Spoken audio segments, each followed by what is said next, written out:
Saudara-saudara yang dikasihi oleh Tuhan Yesus, saya ingin mengutip pendapat dari J.C. Ryle.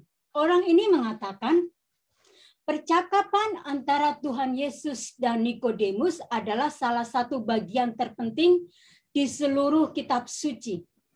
Kita tidak bisa menemukan pernyataan yang lebih kuat daripada topik kelahiran baru dan keselamatan oleh iman di dalam Anak Allah, yaitu Kristus Yesus. Saudara-saudara, di manakah percakapan antara Tuhan Yesus dengan Nikodemus? Ini kita bisa temukan, saudara-saudara. Kita dapat menemukannya di dalam Yohanes 3 ayat 1 sampai 21. Saya tidak akan membacakannya karena panjang, saudara-saudara. Lalu, apa pentingnya ayat-ayat ini bagi kita, saudara-saudara? Yang pertama, seorang pelayan Tuhan akan menjadi pelayan Tuhan yang berhasil apabila dia mengenal sound doktrin, ajaran yang sehat yang terdapat di dalam ayat-ayat ini. Yang kedua, bila sound doktrin, ajaran yang sehat di dalam ayat-ayat ini diabaikan, maka itu akan membuka lebar bagi siapapun kepada kebinasaan. Saudara-saudara, untuk memahami Yohanes 3 ayat 1 sampai 21 ini, sebenarnya kita bisa memulainya dari Yohanes 2 ayat 23 sampai 25. Saya akan membacanya. Dan sementara ia di Yerusalem selama hari raya Paskah, banyak orang percaya dalam namanya, karena mereka telah melihat tanda-tanda yang diadakannya. Tetapi Yesus sendiri tidak mempercayakan dirinya kepada mereka, karena ia mengenal mereka semua. Dan karena tidak ada seorang pun memberi kesaksian kepadanya tentang manusia, sebab ia tahu apa yang ada di dalam hati manusia. Saudara-saudara, beberapa hal yang penting dari ayat-ayat tersebut adalah, pertama, Tuhan Yesus adalah Allah yang Maha Tahu. Tuhan Yesus mengenal hati setiap orang. Tuhan Yesus mengenal hati Anda yang saat ini menyaksikan ada di live di Facebook maupun di Zoom meeting ini. Amin. Amin. Tuhan Yesus adalah Allah yang Maha Tahu. Kemudian yang kedua, Tuhan Yesus tidak menyukai orang yang hanya beriman kepada tanda-tanda luar atau percaya kepada namanya oleh karena melihat tanda-tanda luar. Saudara-saudara, percakapan antara Tuhan Yesus dengan Nikodemus ini hanya kita bisa temukan di dalam Injil Yohanes pasal 3. Dan di dalam kasus Nikodemus, pertama, Tuhan Yesus itu mengetahui kedalaman hati Nikodemus. Kemudian yang kedua, Nikodemus adalah termasuk kelompok orang yang dikenal sebagai superficial believer. Artinya hanya beriman kepada tanda-tanda luar. Yang ketiga, kepada orang-orang yang mencari Yesus seperti model Nikodemus ini, yaitu orang yang hanya percaya dan hanya beriman kepada tanda-tanda luar, maka Tuhan Yesus menunjuk sebuah poin yang penting. Pentingnya iman yang menyelamatkan, yang akan membawa kepada perubahan hidup. Saudara-saudara, mengenai Nikodemus kita bisa menyimpulkan sebagai berikut. Nikodemus itu adalah orang yang kaya di zamannya, saudara-saudara. Dia orang kaya ketiga di Yerusalem pada waktu itu. Nikodemus adalah orang yang beragama. Ini ada di dalam Yohanes 3 ayat 1. Nikodemus adalah orang yang terhormat. Ada di dalam Yohanes 3 ayat 1 dan 10. Nikodemus adalah orang yang tidak memiliki ketenangan hidup. Ada di dalam Yohanes 3 ayat 2. Nikodemus adalah orang yang tidak berani bertindak. Di dalam Yohanes 3 ayat 4 dan 9. Jadi saudara-saudara, Nikodemus itu mewakili setiap orang yang dilahirkan di dunia ini, yaitu pria dan wanita. Nikodemus adalah orang yang beragama atau terlihat saleh oleh karena beragama.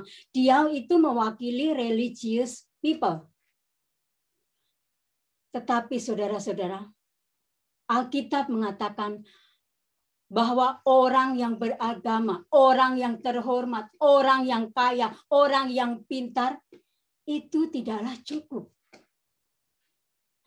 Nikodemus orang terpandang di hadapan manusia, tetapi dia merasa kosong di dalam hidupnya. Oleh karena itu, dia datang kepada Tuhan Yesus. Nikodemus itu memiliki segala-galanya, saudara. Dia memiliki kekayaan, dia memiliki kehormatan, dia memiliki kepintaran. Tetapi saudara-saudara, dia itu sebenarnya tidak memiliki apa-apa. Dari luar, Nikodemus terlihat hebat. Dari luar, Nikodemus terlihat sukses.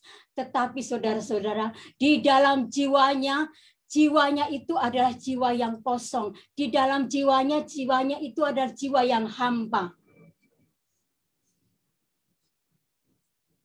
Alkitab mengatakan Nikodemus datang kepada Tuhan Yesus pada waktu malam hari. Ada di dalam Yohanes 3 ayat 2. Kenapa malam hari? Banyak pendapat mengatakan karena Nikodemus itu takut mengetahui bahwa dia itu mempunyai kebutuhan batin yang tidak bisa dipuaskan. Dan inilah yang mendorong dia untuk datang untuk mencari Tuhan Yesus di malam hari. Saudara-saudara, Yohanes 3 ayat 3 menjadi kunci yang penting.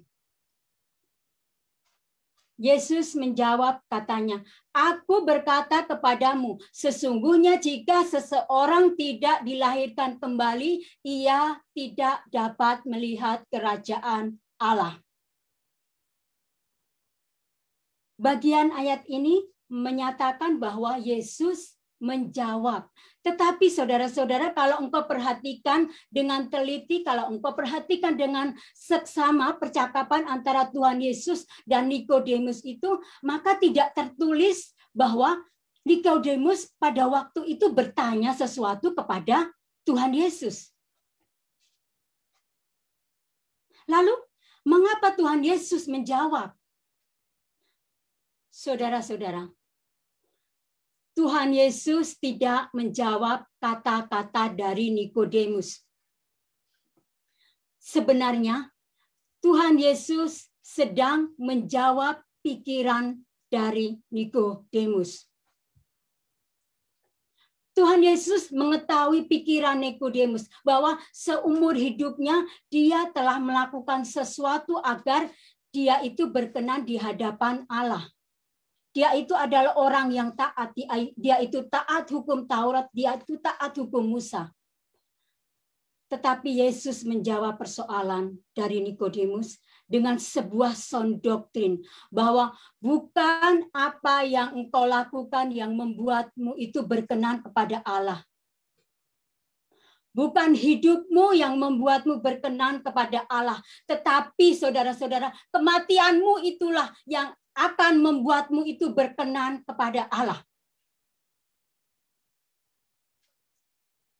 Tuhan Yesus sedang mengajar sound doktrin ini. Setiap pria, setiap wanita yang dilahirkan di dunia ini harus dilahirkan 2 kali. Yaitu dilahirkan kembali atau mengalami regenerasi. Born again. Tuhan Yesus berkata, you must be born again. You must be born again. Prinsipnya seperti ini, saudara-saudara. Lahir sekali, maka orang itu mengalami kematian 2 kali. Kelahiran jasmani 1 kali, dan kematian itu jasmani dan kematian yang kekal. Lahir 2 kali, maka orang itu mengalami kematian 1 kali. Mengalami kelahiran secara jasmani dan mengalami kelahiran secara rohani atau born again, maka engkau hanya mati 1 kali. Di dalam bahasa Inggris, Yohanes 3, John 3:3, Jesus answered and said to him, "Truly, truly, I say to you, unless one is born again, he cannot see the kingdom of God." Saudara-saudara, perhatikan kata truly, truly. Ini artinya adalah sama dengan amin. Artinya memang benar dan demikianlah yang akan terjadi. Saudara, perhatikan, Yesus menggunakan kata amin itu di depan kalimat. Biasanya kata amin itu kita taruh atau kita pakai di akhir kalimat. Hanya Tuhan Yesus yang menggunakan bentuk amin seperti ini, saudara-saudara. Amin yang ditaruh di depan, Tuhan Yesus menjamin dan menggaransi kata-katanya. Tuhan Yesus sedang menyatakan otoritasnya ketika dia mengucapkan kata amin di depan kalimat.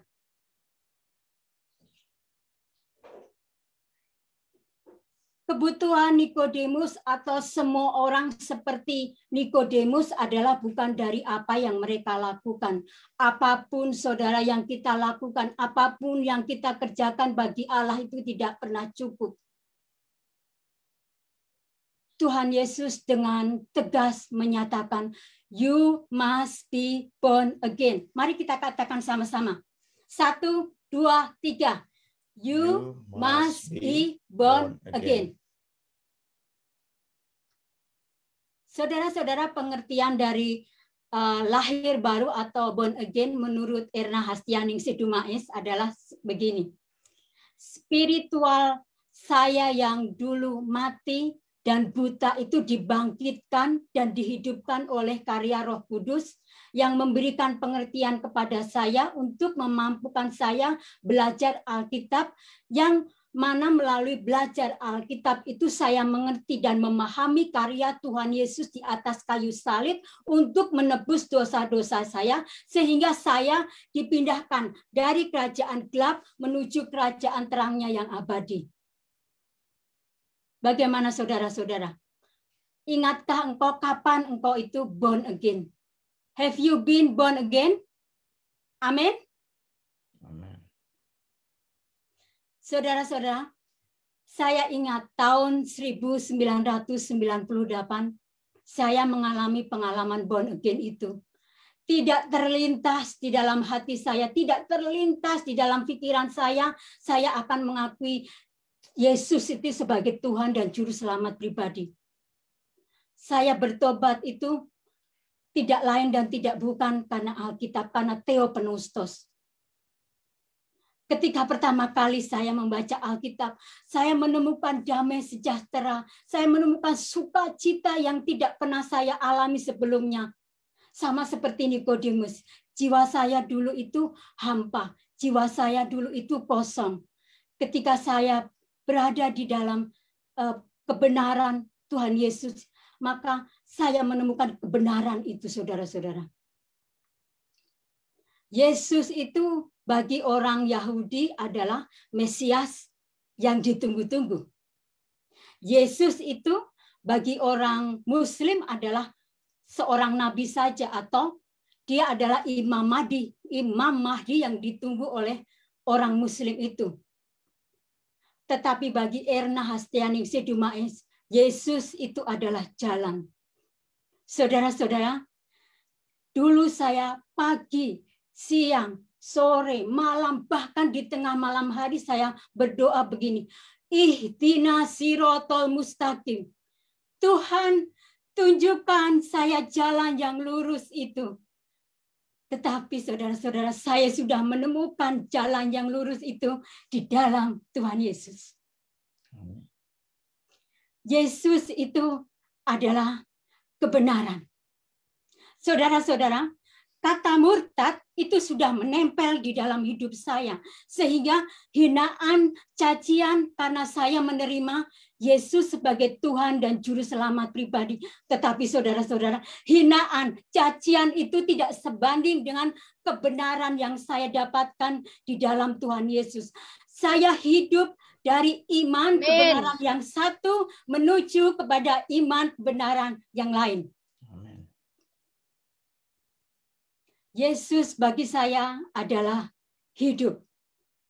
Dahulu saya berdoa, Robbana atina fid dunya hasanah wa fil akhirati hasanah wa qina adzabannar.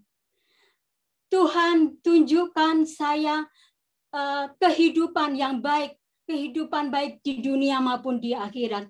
Tetapi saya sudah menemukan kehidupan itu di dalam Tuhan Yesus. Yesus sudah mati bagi saya. Yesus sudah mati bagi dosa-dosa saya. Dan sekarang saatnya saya hidup bagi Kristus. Amin. Amin. Amin. Jadi saudara-saudara, born again atau lahir baru itu suatu keharusan. Born again itu adalah suatu persyaratan yang mutlak dari sebuah keselamatan orang percaya. Sampai seseorang dilahirkan kembali, maka dia tidak melihat kerajaan Allah. Ketika Tuhan Yesus mengatakan kamu harus dilahirkan kembali, maka tidak ada pilihan lain, saudara-saudara. Pilihannya hanya satu, dilahirkan kembali atau tidak.